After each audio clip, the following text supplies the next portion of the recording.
మనము మరణించాలి, ఈ లోకమును విడిచిపెట్టి వెళ్ళిపోవాలి అనుకుంటున్నాం. కానీ ఈ లోకమును విడిచిపెట్టి వెళ్ళిపోయాక మరంత శ్రమ ఉంది, మరంత బాధలు ఉన్నాయి, మరంత కష్టం ఉంది.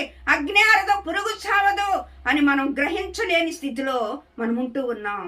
ఈ లోకము నుండి విడిచి వెళ్ళాక మరంత శిక్ష ఉన్నదని యేసు ప్రభు వారు ఈ లోకానికి ఎందుకు రావాల్సి వచ్చిందంటే, తర్వాత మరంత శిక్ష ఉన్నది. ఆ శిక్ష నుండి తప్పించడానికే యేసు ప్రభు వారు ఈ లోకానికి వచ్చి, ఆయన శరీరధారిగా వచ్చి ఆయన 3 సంవత్సరాలు సువార్త చెప్పి ఆయన సిలువ మరణము పొంది మన పాప భారమంతటిని ఆయన భరించాడండి.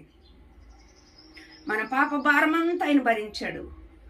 అందుకనే దేవుడు అంటాడు, పాప క్షమార్పణ నిమిత్తంగా మారు మనసు పొంది ఎవరైతే ఆ పాపం నుండి విడుదల పొందుతారో, ఆ పాపం నుండి